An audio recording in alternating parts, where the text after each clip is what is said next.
मानिए, खाना खाने के लिए राशन नहीं है, रहने के लिए मकान नहीं है, इलाज के लिए हॉस्पिटल नहीं है, शिक्षा के लिए स्कूल नहीं है, कुछ नहीं है एमपी में। उसके बावजूद भी फिर 5-5 किलो राशन देने का वादा। सुनिए, क्या राशन हम दे रहे 5 किलो राशन मोदी जी को, खा के दिखाए 1 महीना।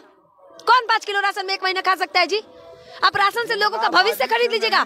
हमारा देश पहला देश ऐसा बना जिसने शिक्षा पे 18% जीएसटी लगाया। इससे पहले किस देश ने?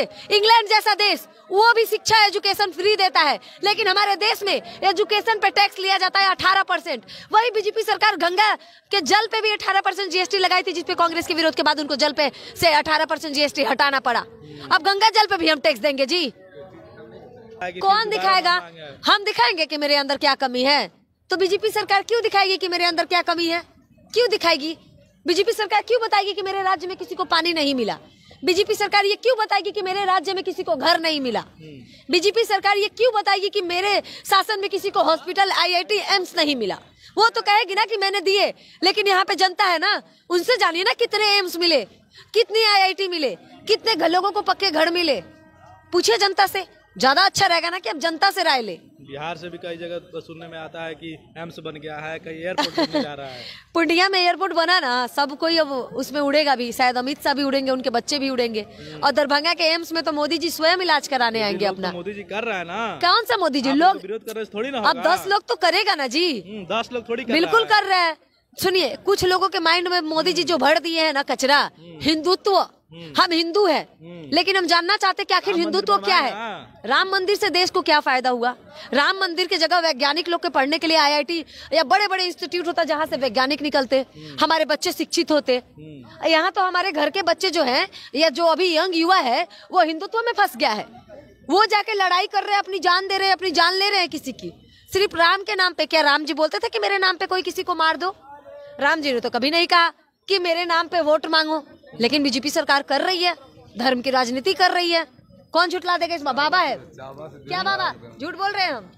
ये बिना दूध का बच्चा पालने वाला है, कब तक बेईमानी का रोटी चलेगा? बताइए। बेईमानी की रोटी खा रही है सरकार। बेईमानी नहीं हो रहा। साल में 2 करोड़ नौकरी देंगे, जनता को झूठे ठकना। आज तक इंतजार कर रहे हैं, कहाँ कर रहे हैं? गरीब को खाता पर रुपया देंगे, गरीब को कष्ट दूर करेंगे। यहाँ तो घर घर झंझट शुरू है, हर परिवार में, हर गोतिया में। बाबा भी तो बाबा है। सब में विवाद है। बाबा भी बाबा है, बाबा भी पूजा करते हैं। क्या इन्होंने कभी राम के नाम पे वोट मांगा? राम के नाम पे पैसे मांगे? धर्म पर वोट नहीं मांगा आपने। नहीं हमारे देश में सिर्फ एक सनातन धर्म ही तो नहीं है, हमारे देश में बहुत से धर्म है। हम खुश हैं, राम मंदिर बना, मगर देश में, भारत में विकास न होना चाहिए। हाँ बिल्कुल। कि 25 गो फैक्ट्री हम देंगे, जखनी प्रधानमंत्री बन जाएंगे 25 गो, और कोई गरीब प्रदेश नहीं जाएगा, एक गरीब नहीं जाएगा प्रदेश, सब बिहार में खटेगा। फैक्ट्री देंगे, 2 करोड़ साल में नौकरी देंगे, किसी को हम दुख नहीं होने देंगे।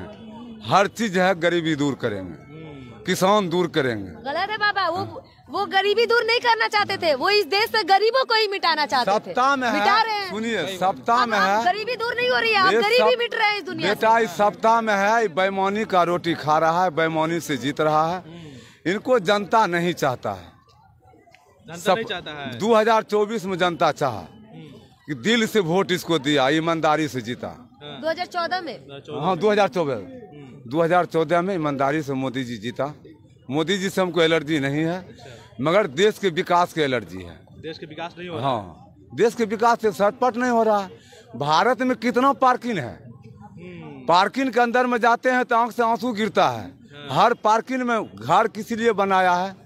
माँ बहन के लिए घर न बना है, तो पार्किंग में क्या गलत विचार होना चाहिए? नहीं होना चाहिए। वो तो धर्म के जगह है, कभी नहीं। बिहार के विकास पर बात हो रहा था, फिर भी तो 2019 में 39 सीट दे दिए बिहार ने। मैं एक बात बताऊं, एमपी में इससे पहले जीत किसकी हुई थी? कांग्रेस की। हाँ, कांग्रेस की हुई थी। फिर क्या हुआ? कुछ दलाल थे बैठे हुए, बिक गए विधायक, सरकार ऑटोमेटिक बीजेपी की बन गई, बीजेपी की बन गई। हम वहाँ गए, हम वहाँ जाने, मुझे ना तो बीजेपी से प्रॉब्लम है ना मोदी जी से प्रॉब्लम है, लेकिन प्रॉब्लम है तो वहाँ की जनता को पानी क्यों नहीं मिली। फिर ये बिहार में भी तो वही उदाहरण आप दे सकती है, यहाँ भी बीजेपी की सरकार बनी थी, नीतीश कुमार पलटी मार के आरजेडी में चल गए। देखिए वो किस में जाते हैं नहीं जाते मुझे फरक नहीं पड़ता, हमारा ये मैं बिल्कुल उदाहरण दे रही हूँ, सुनिए। हाँ, मैं वही पे आ रही हूँ, मैं बता रही हूँ आपको। रहा बात बिहार का, हम देख चुके हैं यहाँ पे रास्ते अच्छे हैं, हमारे लिए सीएम काम किया है, वकायदे किया है, क्योंकि एमपी के मुकाबले आप बिहार देखिए, और बिहार अब देख के एक बार एमपी चले जाइए, यकीन मानिए दोबारा आप एमपी का जिक्र नहीं करेंगे कि वहाँ पे तरक्की हुआ है। यहाँ तो कहता लोग हमारे यहाँ बहुत तरक्की है, कईयों बरस लग जाएगा बिहार। बिल्कुल नहीं, कुछ नहीं है एमपी में, यकीन मानिए। खाना खाने के लिए राशन नहीं है, रहने के लिए मकान नहीं है, इलाज के लिए हॉस्पिटल नहीं है, शिक्षा के लिए स्कूल नहीं है, कुछ नहीं है एमपी में। उसके बावजूद भी फिर 5-5 किलो राशन देने का वादा। सुनिए, क्या राशन हम दे रहे 5 किलो राशन, मोदी जी को खा के दिखाए 1 महीना। कौन 5 किलो राशन में 1 महीना खा सकता है जी? आप राशन से लोगों का भविष्य खरीद लीजिएगा। हमारा देश पहला देश ऐसा बना जिसने शिक्षा पे 18% जीएसटी लगाया। इससे पहले किस देश ने? इंग्लैंड जैसा देश, वो भी शिक्षा एजुकेशन फ्री देता है, लेकिन हमारे देश में एजुकेशन पे टैक्स लिया जाता है 18%। वही बीजेपी सरकार गंगा के जल पे भी 18% जीएसटी लगाई थी, जिसपे कांग्रेस के विरोध के बाद उनको जल पे से 18% जीएसटी हटाना पड़ा। अब गंगा जल पे भी हम टैक्स देंगे जी।